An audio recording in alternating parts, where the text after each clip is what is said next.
यम विष्णुपाद परमहंस परिवदकाचार्य अष्टोत्तर शत श्री श्रीमद चरणारविंद भक्ति वेदांत स्वामी प्रभुपाद की अनंत कोटि वैष्णव विंद की जय। ग्रंथराज श्रीमद् भागवतम की जय। हिदाय घोर प्रेमानंदे।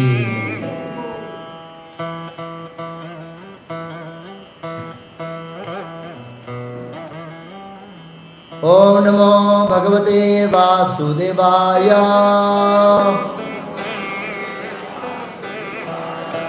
ओम नमो भगवते वासुदेवाय।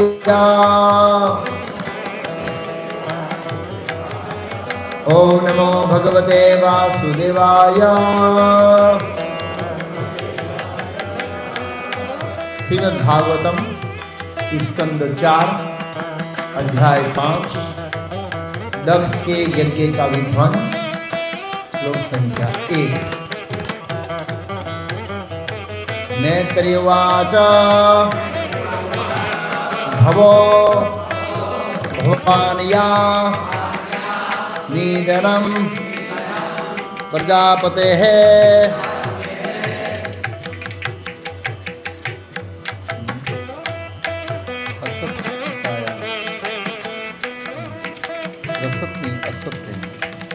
ये रसत नहीं असत असत कृताया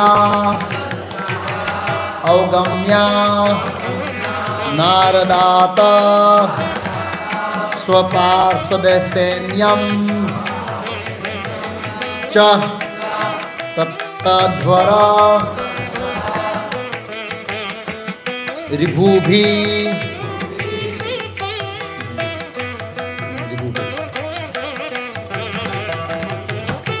विद्रावितं क्रोधम अपारम आदधे। मैत्रेयवाच भवो भवान्या निधनं प्रजापते असत्कृताया अवगम्य नारदा स्वपार्षद सैन्यं स तदौदरभुवि विद्रावितं क्रोधमपारादते। मैत्रेयवाच भवो भवान्या निधनं प्रजापते असत्कृताया अवगम्य नारदा स्वपार्षद सैन्यं स तदवधरभुवि विद्रावितं क्रोधम अपारादते। मैत्रेयवाच भवो भवान्या निधनं प्रजापते असत्कृताया अवगम्य नारदा स्वपार्षद सैन्यं सपार्षदं सैन्यं सतदवधरभुवि विद्रावितं क्रोधम अपारमादते।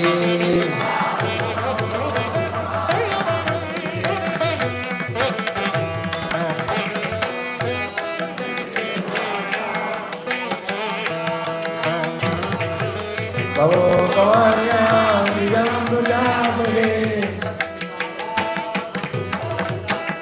असत्कृताया अवगम्य नारदा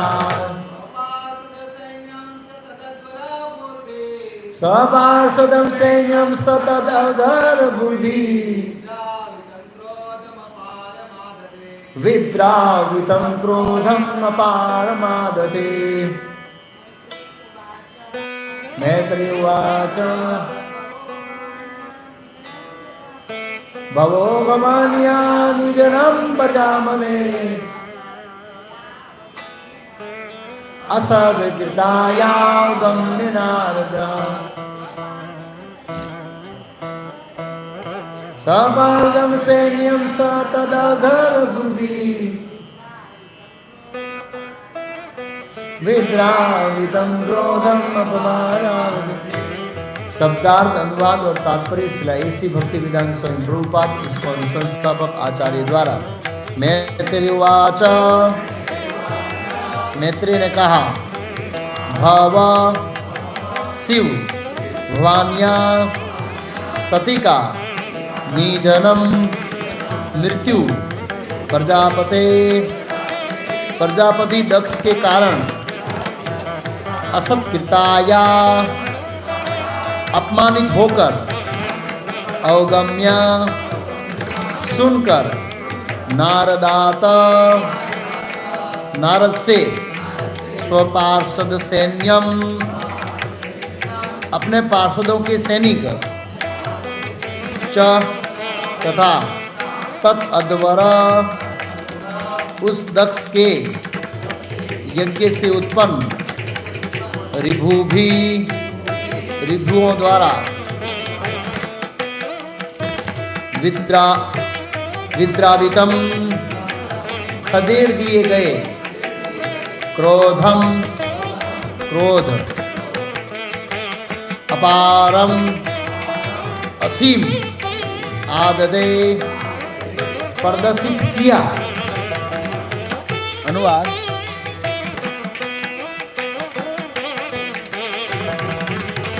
मैत्रेय ने कहा, जब शिव ने नारद से सुना कि उसकी पत्नी सती प्रजापति दक्ष द्वारा किए गए अपमान के कारण मर चुकी है और ऋभुओं द्वारा उनके सैनिक खदेड़ दिए गए, तो वे अत्यधिक क्रोधित हुए।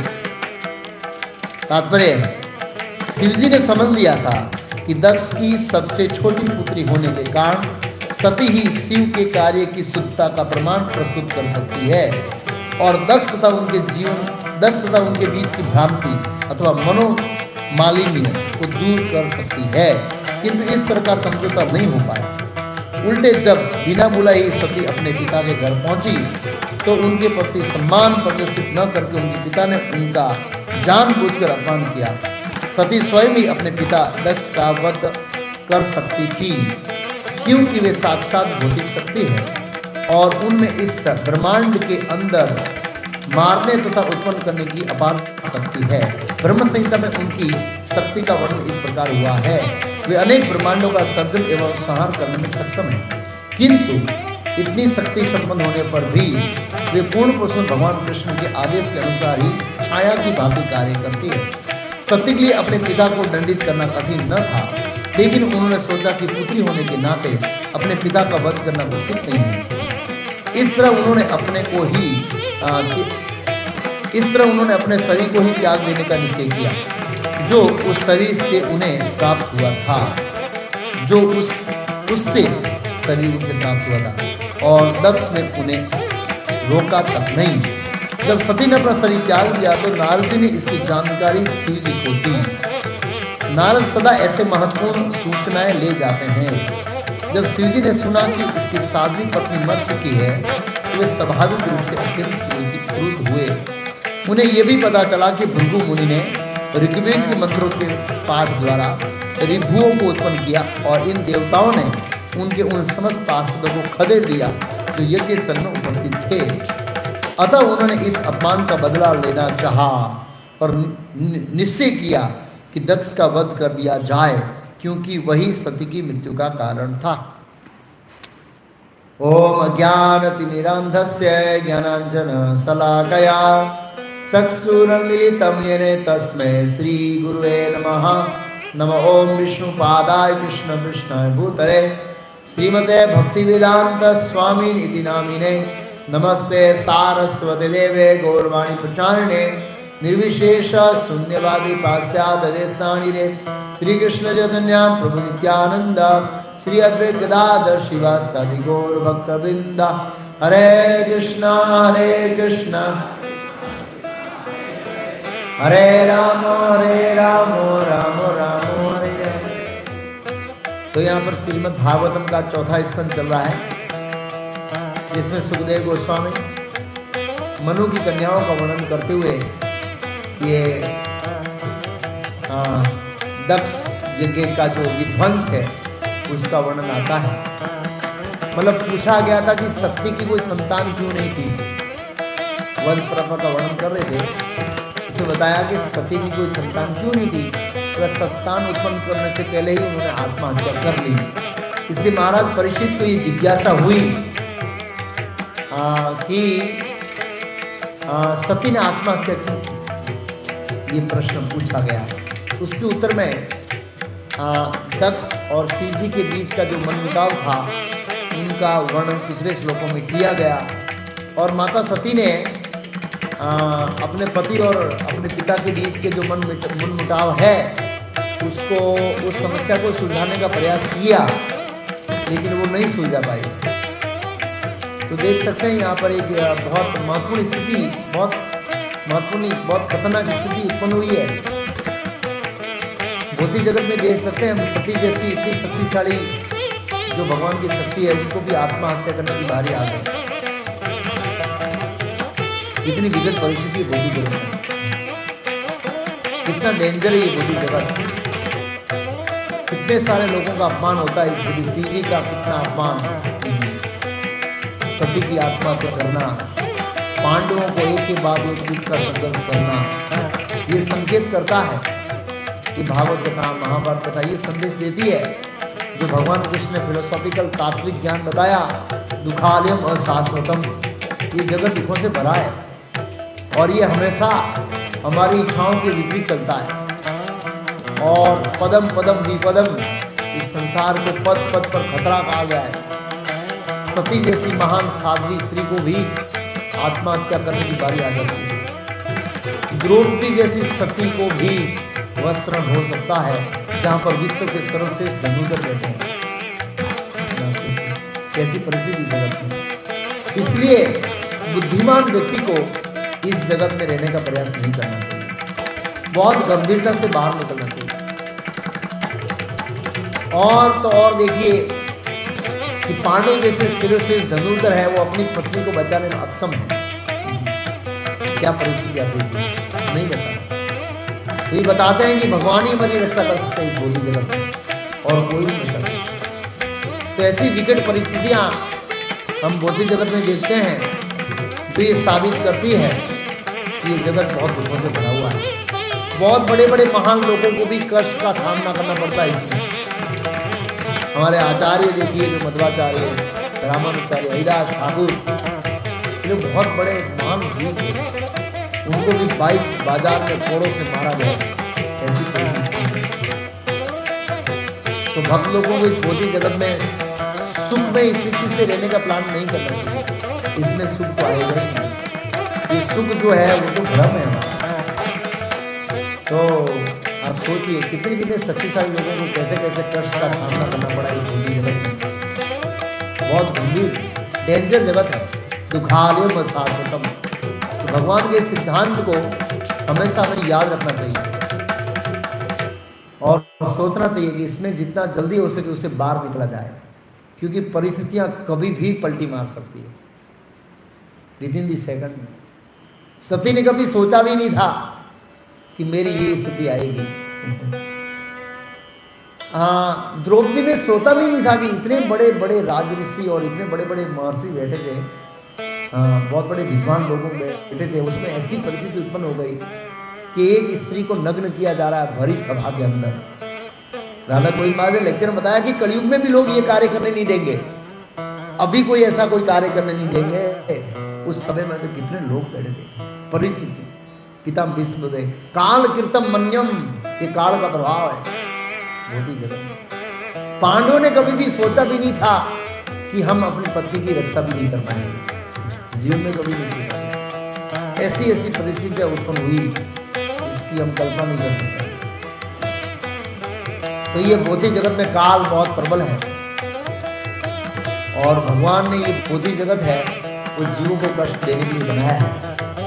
इसलिए बुद्धिमान व्यक्ति को इससे बाहर निकलने का प्रयास करना चाहिए। यहाँ पर सती की स्थिति देखिए आप। शिव जी ने भी कभी सोचा ही नहीं था कि मेरे जीवन काल में जीती हुए मेरी पत्नी की आत्महत्या करने का समाचार मुझे सुनना पड़ेगा। कभी नहीं सोचा होगा शिव जी ने भी। शिव जी कोई सामान्य जीव थोड़े ही है, तो जीव तो तुम्हें आता ही नहीं है। उनको भी अपनी पत्नी की आत्महत्या का समाचार सुनना पड़ा। आप सोचिए भौतिक जगत कितना डेंजर है। और दुर्भाग्य है कि इस भौतिक जगत में इतना डेंजर होते हुए भी बड़े चैन से रहते हैं, बड़े चैन से मजे से रहते हैं। बहुत कष्ट भोगना पड़ेगा। इसलिए शास्त्रों की पढ़ाई और इस ऐसे प्रसंगों से शिक्षा लेकर हमारी भक्ति को बहुत तीव्र करना चाहिए। तो देख सकते हैं सर, शिव जी को आश्चर्य हुआ है इससे। उनको भलक तो थी और ऐसे तो शिव जी त्रिकाल ज्ञानी है, लेकिन एक दृष्टिकोण से उनके लिए आश्चर्यजनक है कि अपनी पत्नी की मृत्यु का समाचार भी उनको सुनना पड़ेगा। तो कितनी डेंजर स्थिति है। तो जीव तत्व में नहीं आता, शिव तत्व में। और सती ने कभी सोचा भी नहीं था कि मेरे जीवन के अंदर मुझे कितना सहन करना पड़ेगा, और वो भी पिता के कारण। प्रहलाद महाराज को भी पिता के कारण। होती तो कई बार हमारे संबंध भी हमको दुख देते हैं। तो ये वो जो परिस्थिति है, इस परिस्थिति को हमेशा अवगत रहना चाहिए कि भौतिक जगत बहुत डेंजर स्थिति है। दुर्भाग्य के माया के प्रभाव के कारण हमें आभास नहीं हो रहा है कि हम कितने खतरनाक स्थान में रह रहे हैं। आभास नहीं हो रहा है। ओम अज्ञान तिमिरांधस्य ज्ञानांजन शलाकया। गुरु है वो ज्ञान रूपी सलाखों से हमारी आंखों को खोलते हैं। इसलिए ये शास्त्र हमको पढ़ने चाहिए। शिव जी जैसे महान लोगों को भी अशुभ घटनाओं का समाचार सुनना पड़ता है और उसके फलस्वरूप क्रोधित होना पड़ता है। बस परिस्थितियां ऐसी उत्पन्न करती है कि व्यक्ति क्रोध में आकर कुछ भी कर सकता है। अश्वत्थामा ब्राह्मण था, क्रोध में आकर सोते हुए बच्चों को मार दिया, जिसके कारण वो आवेश के कारण भगवान कृष्ण से साबित होना पड़ा। कितना साबित होना पड़ा? 4,32,000 साल तक अकेला रहे। तो आप सोचिए, कई बार परिस्थिति ऐसी उत्पन्न हो जाती है कि व्यक्ति को बहुत कष्ट भोगना पड़ता है। अगर अश्वत्थामा ने सोते हुए पांडव के पुत्र को नहीं मारा होता तो उनकी दशा ऐसी नहीं होती है। बहुत खराब दशा मिलती है। किसी से बात नहीं कर सकता, हमेशा सिर से परों मिलता है। सोचिए, एक दिन हम सहन करते हैं इस शरीर को, 2 दिन सहन करते हैं, आप इनको 4,32,000 साल तक सहन करना पड़ेगा इस दंड का लिए। कितना लंबा दंड है। ठीक है, अश्वत्थामा तो 4,32,000 साल बाद निकल जाएगा, लेकिन हम अगर हम सीरियस से कृष्ण भक्ति नहीं करेंगे तो ऐसे ही हम, ये भौतिक जगत है दुखालयम अशाश्वतम, इसके अंदर रहेंगे। सती जैसी सती को इतना अपमान, इतना कष्ट भुगतना पड़ता है, तो वो स्वयं माया देवी है। ऐसे तो वो हमको थोड़ी छोड़ेगी। उनके हाथ में त्रिशूल है, हमेशा भोंकते रहते हैं। तो बहुत विकट परिस्थिति उत्पन्न हो गई है यहाँ पर। तो पिछले श्लोकों में हमने समझे, जैसे प्रभुपाद जी तात्पर्य, इस श्लोक का तात्पर्य पिछले अध्याय का सारांश दिया है कि सती को ऐसा लगा कि मैं शिवजी, मेरे पति और मेरे ससुर के बीच की समस्या का समाधान कर दूंगी, लेकिन परिणाम उल्टा आया। इस भौतिक जगत में ऐसा ही होता है, हम करने जाते हैं कुछ है, हो जाता है कुछ है, परिणाम उल्टा आता है। अर्जुन वो विपरीतानि के सवाल, हे कृष्ण परिस्थिति विपरीत हो गई है। मैं आया था युद्ध करने के लिए बड़ी प्रसन्नता के साथ, लेकिन सामने देख रहा हूँ सब विपरीतानि, मेरी इच्छा के विरुद्ध सब हो रहा है। तो प्रभुपाद जी ने कहा, भौतिक जगत में जीव की स्थिति ऐसी है कि सब कुछ उसकी इच्छा के विरुद्ध होता है। हमारी इच्छाओं के अनुसार कुछ होता नहीं। जब हमारी इच्छाओं के अनुसार नहीं होता है तो हम क्रोध होते हैं, हताश होते हैं, डिप्रेशन में आते हैं। ये भौतिक जगत की स्थिति है, समस्याओं से बन जाते हैं। तो परिस्थिति विपरीत हो गई, ये भौतिक जगत का एक स्वभाव है। हमेशा हमारी इच्छाओं के विपरीत परिस्थिति उत्पन्न होती है, ये भौतिक जगत का स्वभाव है। ये भी हमें समझना चाहिए। तो सती ने प्रयास किया, परिस्थिति उत्पन्न हो गई, तो प्रभुपाद जैसे बताया वो पिता को नहीं मार सकती थी, इसलिए स्वयं आत्महत्या कर लिया। जब आत्महत्या कर लिया, भवो शिवजी ने भवानिया माता सती को निधनम प्रजापति दक्ष के कारण असत्कृताया अवगम्य नारदा नारद मुनि वापस स्वपार्षदम सैन्यम सद तद अधर्म भी विद्रावितम क्रोधम अपार। शिवजी के क्रोध को अपार का है। स्वाभाविक रूप से शिवजी तमोगुण की नियंता है और उन्होंने अनियंत्रित क्रोध को छोड़ दिया है। परिस्थितियां ऐसी उत्पन्न होती है कि शिवजी जैसे महान लोग भी क्रोध के वशीभूत हो जाते हैं। मतलब यहाँ पर ऐसा लिखा है प्रदर्शित किया। प्रदर्शित करना और क्रोध के वशीभूत होना दो अंतर चीज है। प्रभुपाद जी कहते हैं एक भागवत की कमेंट्री में कि वैसे नॉर्मल स्थिति में शिवजी शांत रहते हैं, कभी कभी ऐसी विकट परिस्थिति होती है तब वो अपने तमोगुण के नियंता होने के कारण क्रोध को प्रदर्शित करते हैं। कभी कभी ये एक प्रसंग है, पल्ले के समय दूसरा प्रसंग है, उस समय करते हैं। तो मैत्रेय का जब शिव ने नारद से सुना, प्रभुपाद जी के नारद जी ऐसे समाचार दिया करते हैं, जैसे सांप को बंदी बनाया था तो नारद जी ने बताया भगवान कृष्ण को कि सांप बंदी है हस्तिनापुर में। फिर कौन वो जो उषा का पति का नाम कौन? अनिरुद्ध। वो बाणासुर की पुत्री के साथ विवाह किसने किया?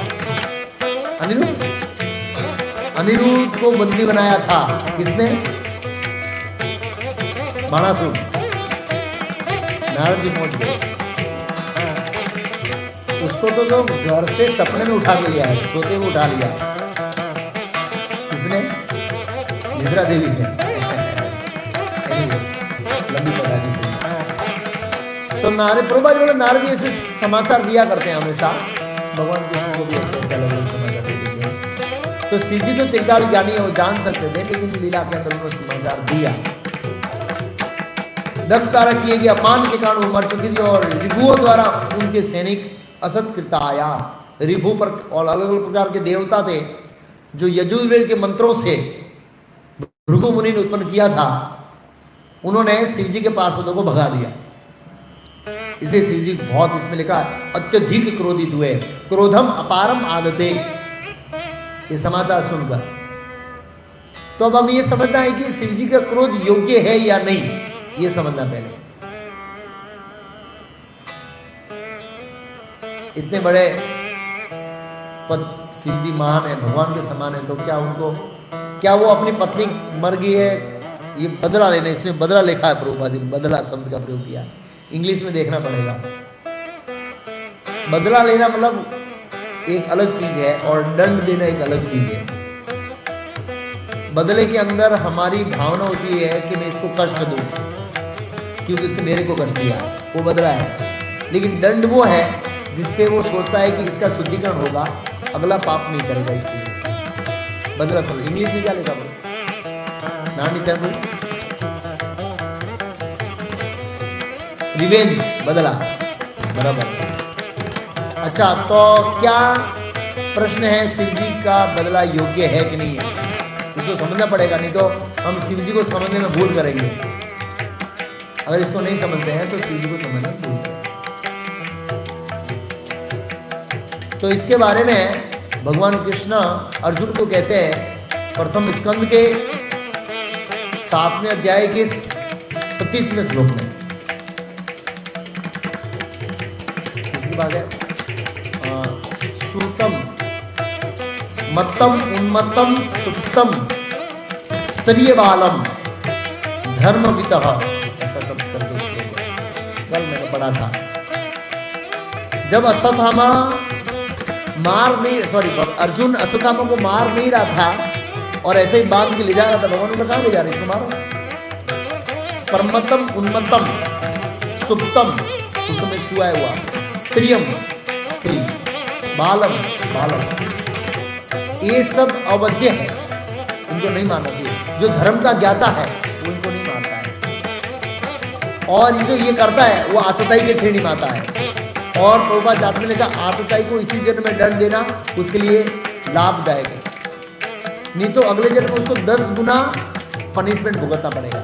अगर किसी ने मर्डर किया उसका मर्डर इस जन्म में कर दो तो उस पाप से मुक्त हो गया, नहीं है तो उसको भारी पनिशमेंट भुगतना पड़ेगा अगले जन्म। इसलिए वैदिक साहित्य में अंदर ये फांसी की सजा इत्यादि और भारी दंड है, वो आजकल दंड की तो खलास हो गई है सब, इसलिए बहुत कष्ट भुगतना पड़ेगा अगले जन्म में। तो भगवान बोले ये दंडनीय है, इसको मारना चाहिए, ये दया का पात्र नहीं है। तो शिवजी को रिवेंज लेने का जो मूड है वो ये है, 2 दृष्टिकोण है शिवजी का। एक तो उन्होंने वैष्णव अपराध किया क्योंकि वैष्णवी को मार दिया, दूसरा है कि उन्होंने जीव हत्या भी किया है। तो 37 में श्लोक में लिखा है कि जो दूसरों के हत्या पर पलता है वो दुष्ट और क्रूर है। तो हम देखते हैं दक्ष का हृदय दुष्ट और क्रूर जैसा है, इसलिए शिवजी ने उनको पनिशमेंट दिया क्योंकि वो धर्म के ज्ञाता है। और भले ही शिवजी बाहर से क्रोधित है लेकिन अंदर से वो क्रोध से प्रभावित नहीं हुए। क्यों? क्योंकि नारद जी ने समाचार देना, आगे शिवजी उसका रिएक्शन करेंगे, 2 मिनट में वो क्रोध पूरा हो गया, वीरभद्र उत्पन्न हो गया, वीरभद्र चला गया, वीरभद्र चला गया तो नारद जी बोले शिवजी प्रश्न है, हाँ क्या प्रश्न? नॉर्मल टेम्परेचर, नॉर्मल टेम्परेचर मतलब वो प्रभावित नहीं हुआ। अगर हम क्रोधित होते हैं और आधा घंटे तो नॉर्मल टेम्परेचर आने में लगता है, मतलब प्रभावित हो गए। 2 मिनट के बाद वो शिव जी प्रश्न है, इधर पत्नी मर गई, उसको भेज दिया, वहां क्या होगा कोई चिंता नहीं कर रहे हैं, क्या इसका परिणाम आएगा कोई चिंता नहीं कर रहे हैं। आगे क्या प्रश्न है, चालू हो गया क्वेश्चन आंसर 2 मिनट में। ना तो वो सती की मृत्यु से प्रभावित थे और ना ही दक्ष को दंड देने से प्रभावित थे, अनासक्त थे, क्रोध से भी क्रोधित हुए। क्रोधित होकर क्या किया तो कहते हैं इस प्रकार अत्यधिक क्रोध के कारण शिव ने अपने दांतों से होठ चबाते हुए ऐसे तुरंत अपने सिर की जटा से एक लट नोच ली, एक बाल लिया खाली। कितना? अब शिव जी का पावर देखना, एक बाल लिया जो बिजली तथा अग्नि की भांति जलने लगी, वो बिजली और अग्नि की भांति जलने लगी। वे पागल की भांति हंसते हुए तुरंत खड़क हो गए, जैसे आदमी पागल होता है ना। अब फोटो बताऊंगा बॉडी लैंग्वेज क्या है। उस लट को पृथ्वी पर पटक दिया, ऐसे वो ऐसे किया और ऐसे पटका। तो क्या हुआ, वो पटकने से परिणाम क्या आया तो कहते हैं उससे आकाश के समान ऊंचा, किसके समान? आकाश के समान, 3 सूर्य के समृद्ध तेज के समान भयानक। 3 सूर्य इकट्ठा हो जाए इसका उतना तेज था। श्याम वर्ण का असुर उत्पन्न हुआ। कितने वर्ण का? फोटो बताऊंगा। जिसके दांत अचानक भयानक थे, उसके सिर के केस पर अग्नि के समान लग रहे थे। उसके हजारों भुजाएं थी जो अस्त्र शस्त्रों से लैस थी और उसमें नरमुंडों की क्या पहनी थी? माला पहनी थी। ओके, ये सती का जलना, ये सती जल रही है, उनकी बहनें हैं और ये सब। ये दक्ष प्रजापति बैठा है और ये कौन है? नारद जी है। कई बार नारद जी ऐसे थोड़ा अटपटांग काम करते हैं, भौतिक दृष्टिकोण से लगता है, लोग समझते हैं ये चापलूसी करते हैं। बहुत मान करते हैं, भगवान की लीलाओं को रोचक बनाते हैं। क्या करते हैं भगवान की लीलाओं को? तो नारद जी अभी यहाँ बैठे हैं और यहाँ से सीधे पहुँच गए विदिन दी सेकंड के अंदर। ये व्हाट्सएप का काम करते हैं, मिली सेकंड के अंदर मैसेज छोड़ देते हैं, तुरंत पहुँच के देखो आ गए शिव जी के। और शिव जी की बॉडी लैंग्वेज दीजिए और शिव जी को समाचार दिया, क्रोधित हुए और बाल पटका तो ऐसा वीरभद्र उत्पन्न हुआ। देखिए उसको, श्याम वर्ण है। ये किसको पकड़ा है पता है? अब दक्ष प्रजापति के ये दक्ष प्रजापति उसके घुटनों तक भी नहीं आता है, विशाल आकाश के।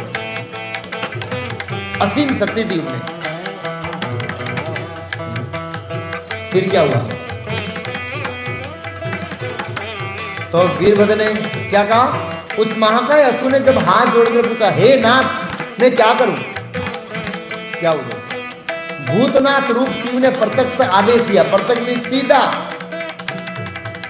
तुम मेरे शरीर से उत्पन्न होने के कारण मेरे समस्त पार्षदों के प्रमुख हुआ था, यज्ञ स्थल जाकर दक्ष को उसको सैनिकों सहित को मार डाला।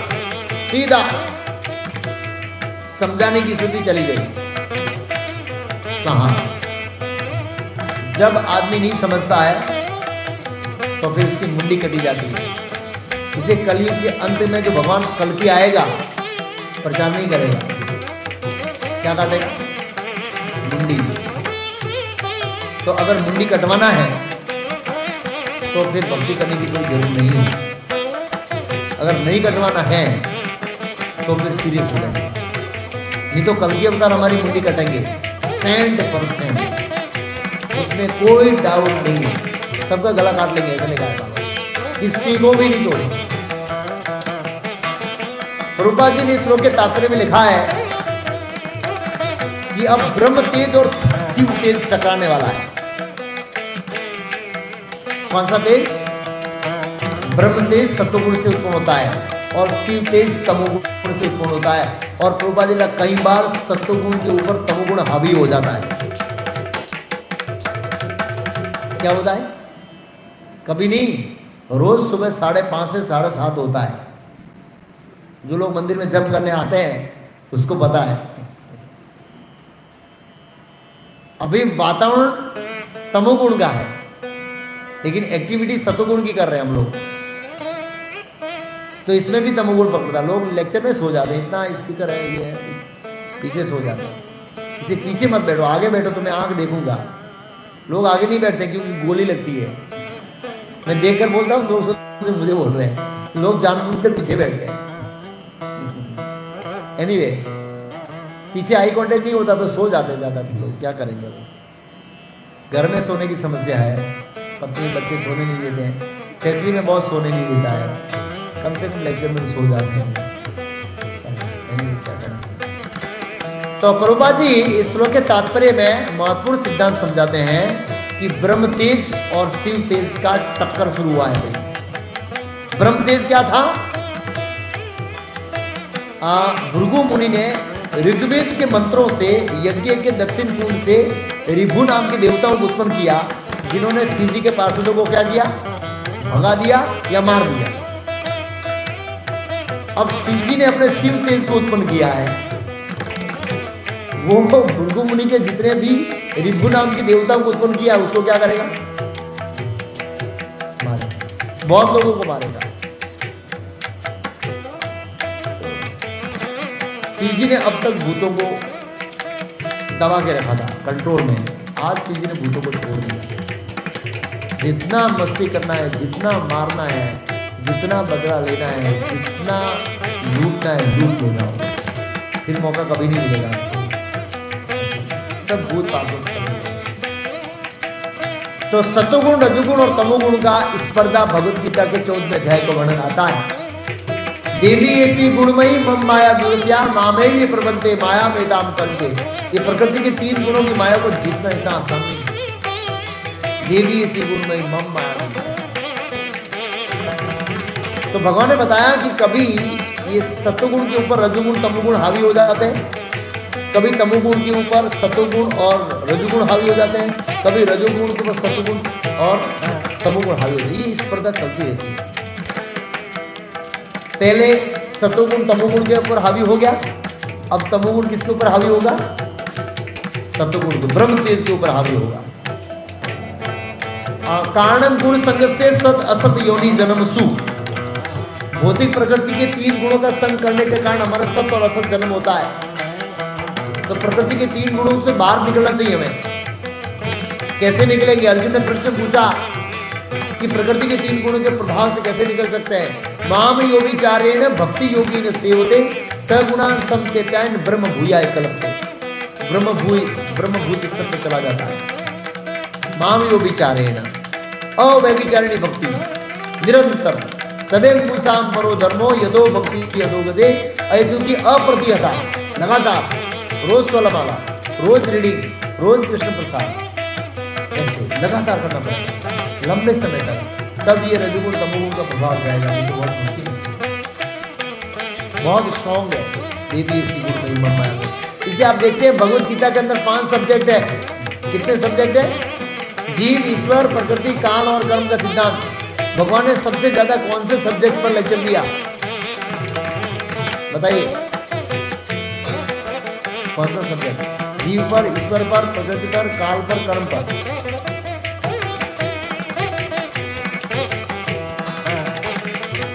जीव मतलब आत्मा के ऊपर सेकंड चैप्टर 11 से 30। कितने श्लोक हुए? 19। 2-4 श्लोक मम्मी वासो इधर उधर बोल दिया, 25 श्लोक होगा ज्यादा ज्यादा आत्मा के ऊपर। काल के ऊपर 11वें अध्याय में थोड़ा 1 चैप्टर में। कर्म के ऊपर तीसरा पूरा, चौथा आधा, 5वां पूरा, 2-4 श्लोक ऐसे हो गए, 3 चैप्टर। ईश्वर के ऊपर 7वें अध्याय में थोड़ा है, 10वां अध्याय में, 9वें अध्याय में थोड़ा है। प्रकृति के ऊपर कितना है? 13वां प्रकृति पुरुष चेतना, 14वां, 17वां और सबसे बड़ा 18वां। 18 बहुत बड़ा है। 75% प्रकृति के 3 गुणों का वर्णन है। 3 गुण के क्या? बुद्धि, 3 गुण के ज्ञान, 3 गुण के अनुसार आहार, ये सब कहाँ? 17-18 में ना। 4 अध्यायों में भगवान ने प्रकृति के 3 गुणों का वर्णन किया। सबसे ज्यादा फोकस भगवान ने प्रकृति के 3 गुणों के ऊपर दिया, क्योंकि देवी ऐसी गुणमयी मम माया दुर्त्या मामे भी प्रबंधते माया में कम करते। इसको जीतना आसान नहीं है। और जीतने का तरीका क्या बताया? माम यो विचारेण भक्ति योगेन सेवते सगुणान समदैत्यान ब्रह्म भूयाय कल्पते। ये निरंतर भक्ति है। साधना भक्ति करने से हम प्रकृति के गुणों को कुछ हद तक ला सकते हैं। तो ये टक्कर शुरू हो रही है तमोगुण और सतोगुण। फिर क्या हुआ? ये आदेश दे दिया। आदेश देने बाद क्या हुआ? मैत्री ने आगे बताया, हे विदुर, वह श्याम पुरुष भगवान का साक्षात क्रोध था। भगवान का क्या था? जो शिव जी के रूप में भौतिक जगत में रहता है। भगवान का क्रोध दिव्य है। भौतिक जगत में क्रोध प्रकृति के 3 गुणों से प्रभावित रहता है। प्रभुपाद जी का भौतिक जगत में सत्वगुण भी रजोगुण तमोगुण से प्रभावित रहता है। प्योर गुडनेस, शुद्ध सत्व तो आध्यात्मिक जगत में मिलता है, वो भी ध्यान रखना चाहिए। हाँ, क्रोध था और शिव जी के आदेशों का पालन करने के लिए उद्यत था। इस प्रकार किसी भी विरोधी शक्ति का सामना करने में अपने को समर्थ समझकर उसने भगवान शिव की प्रदक्षिणा की। वो किसी भी परिस्थिति का सामना करने में समर्थ था, इसलिए शिव जी निश्चित थे कि वो हार के नहीं आएगा, वो जीत के आएगा। इसलिए वो नारद जी के साथ क्वेश्चन आंसर में लग गए, प्रदक्षिणा की। और फिर क्या हुआ? घोर गर्जना करते हुए शिव के अन्य अनेक सैनिक उस भयानक असुर के साथ हो लिए। जब लीडर मजबूत है तो सैनिक भी उत्साह में आ गए। पहले बेचारे गए थे, एकल दोकल थे, बेचारे डर के आ गए। आज तो देखा वो अब तो दुनिया की कोई ताकत इसको परास्त नहीं कर सकती। और वैसे भी सामने वाले पक्ष है वैष्णव, अपराध के कारण दोषी है, इसलिए कमजोर पड़ गए। क्या पड़ गए? एक स्त्री की हत्या का पाप लगा है सब। श्रीमद् भागवत में कहा है कि माता द्रौपदी के वस्त्र हरण हुए उस समय वो वस्त्र हरण को देखने मात्र से जिन्होंने विरोध नहीं किया हृदय से, उनकी आयु से छीन हो गई।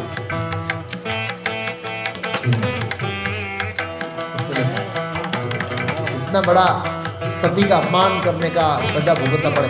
बड़े बड़े महारथियों को भी अपने हथियार नीचे रख देने पड़े और पराजय का स्वाद चखना पड़ा, जिन्होंने जीने कभी नहीं सका था। लेकिन कारण ये था, भगवान कृष्ण ने कर्ण की बहुत प्रशंसा किया महाभारत के अंदर, उनकी सुरवीरता का। बस एक ही दुर्गुण था, बहुत ही सोच था। द्रौपदी के स्वयंवर में भी उन्होंने संशय किया था कि ये वो लक्ष्य जीत सकता है, इसमें संशय नहीं। इसलिए माता द्रौपदी को संकेत दिया कि चलो मत करो। लेकिन ये किस्सा देखेगा उनको भी पराजय बहुत जब राष्ट्रीय यज्ञ किया था युधिष्ठिर महाराज ने, तो अनेक देशों से विजय प्राप्त करके धन लाए थे। ऐसे ही जब पांडव वन में चले गए तो कर्ण पूरे भारतवर्ष में भारत में उस समय का भी भारतवर्ष था, सभी राजाओं को पराजित करके अकेला धन लाया। बड़े बड़े राजाओं के मुकुट है वो धृतराष्ट्र स्मारक के चरणों में डाल दिया। ऐसा बना सिंगल पर्सन गया। इधर तो भीम नकुल सहदेव चार सिंगल गया, बड़ा धनुर्धर था। लेकिन इस दोस्त के कारण उनको भी पराजय स्वीकारनी पड़ी। तो ये बड़ा खतरनाक था। फिर क्या हुआ, उस समय इधर से ये जा रहा है तो दक्ष यज्ञ में क्या हो रहा है। एक चीज यहां पर ये भी मैसेज है कि ऊपर के लोगों में भी ये झगड़ा पकड़ा तो चलता ही रहता है। ऊपर के लोगों में शांति नहीं है। इस भौतिक ब्रह्मांड में कहीं भी शांति नहीं है। ब्रह्मा भूना लोका पुनरावर्ति अर्जुना मामू कहते तू कौन पुनर्जन्म न विदते। स्वर्गलोकों महारलोक इत्यादि ऊपर भी समस्या बनी रहती है। ऐसी स्थिति का सामना करना पड़ता है। वहां भी भयंकर युद्ध होता है।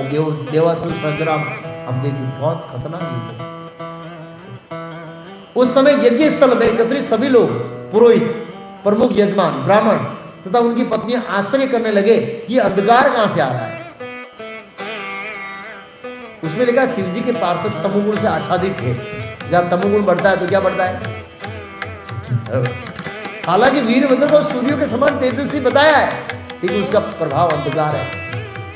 भागवत में लिखा जब हिरण्यकशिपु अपनी माता के गर्भ में बड़ा हो रहा था तब से बाहर अंधकार छा गया। अभी तो जन्म नहीं लिया है। आप सोचिए तमोगुण और तमोगुण का प्रभाव अंधकार, अज्ञान। हमको अंधकार अच्छा लगता है। रविवार को सोना चाहते हैं, क्या करना चाहते हैं, सोना चाहते हैं। रविवार मतलब सोना। अरे भी ठाकुर जी की मंगला आरती आई और इस अज्ञान की निद्रा से बाहर निकली। आशा करें कि अंधकार कहां से आ रहा है। बाद में उनकी समझ में आया कि ये धूल भरी आंधी थी और वे सभी अत्यंत व्याकुल हो गए।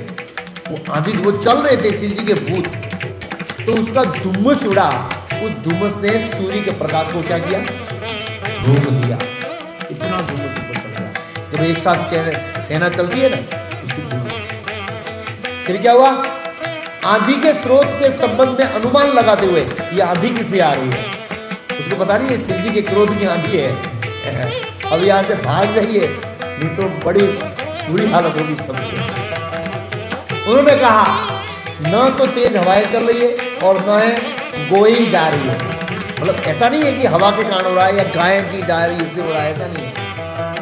न ये संभव है कि ये धूल भरी आंधी लुटेरों द्वारा उठी है, ऐसा नहीं लुटेरे आ रहे हैं, उनकी भी आंधी नहीं है, ऐसा अनुमान लगाया जा रहा है।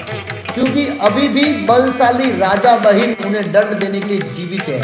राजा बहिर मतलब राजा प्राचीन बहिर की बात हो रही है। रूपा जी तात्पर्य लिखे कि राजा प्राचीन बहिर वृद्ध हो गए थे, फिर भी वो दुष्टों को दंड देने में समर्थ थे। राजा प्राचीन बहिर की कथा अभी आएगी आगे इस चौथे स्कंद में, नारद जी उनको समझाएंगे। तो फिर ये धूल भरी आंधी कहां से आ रही है। क्या इस लोक का प्रलय होने वाला है। ऐसा आंधी दीजिए, ऐसा वातावरण बनना था कि प्रलय होने वाला है। आप सोचिए शिव जी का क्रोध कितना है और ये शिव जी का एक बाल का पावर है। शिव जी का पावर देखिए। और ये सब पावर कहां से आता है। क्षीरम यदा दधि विकार विशेष योगात् न ही सजायते यः प्रकृष्टियेतो यः सम्भूतामपि तदा समुपैति कार्यान् गोविंदमादि पुरुषम तमाम भजामि। ये पावर कृष्ण जाता है। एक बार दक्ष की पत्नी प्रसूति एवं वहां पर एकत्र अन्य स्त्रियों ने अत्यंत आकुल होकर कहा, स्त्रियों को भला कहा भाई निर्दोष। ये संकट दक्ष के कारण सती की मृत्यु से उत्पन्न है,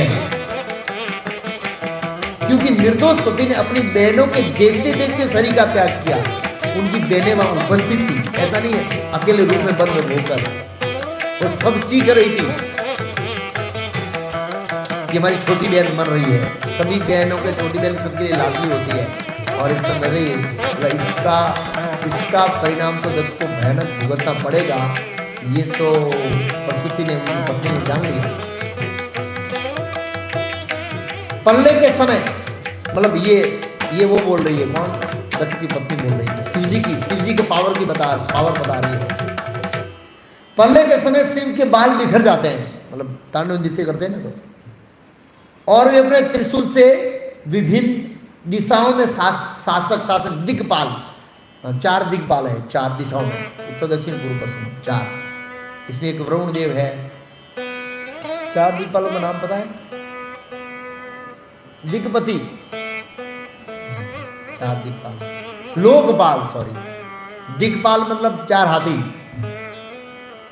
वो भूमंडल को मेंटेन करते हैं, उसकी बात हो रही है। दिक्पति को बेल देते हैं, वे गर्वपूर्वक अट्टहास करते हैं, हंसते हैं, हाँ हाँ ऐसे तांडव नृत्य करते और दिग्पतियों की भुजाओं को पताओं के समान बिखेर देते हैं, जिस प्रकार मेघों की गर्जना से समस्त लोगों में बादल छिड़ाते हैं।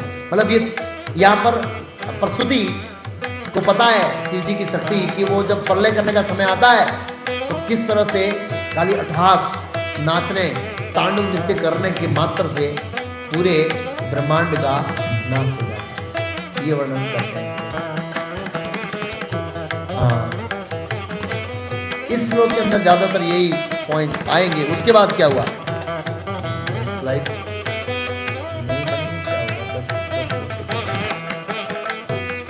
उसके बाद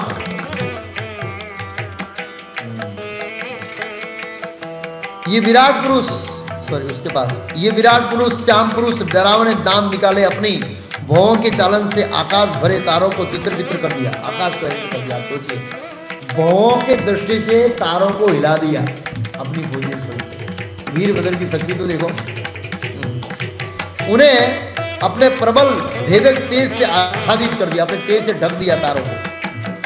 दक्ष के कुव्यवहार के कारण दक्ष के पिता ब्रह्मा तक इस घोर प्रकोप प्रदर्शन से नहीं बच सकते थे, और ये प्रदर्शन था उससे ब्रह्मा जी भी डर गए, वो बच नहीं पाए कि अपसरण ब्रह्मलोक तक पहुंच गया, तो स्थिति खराब हो गई।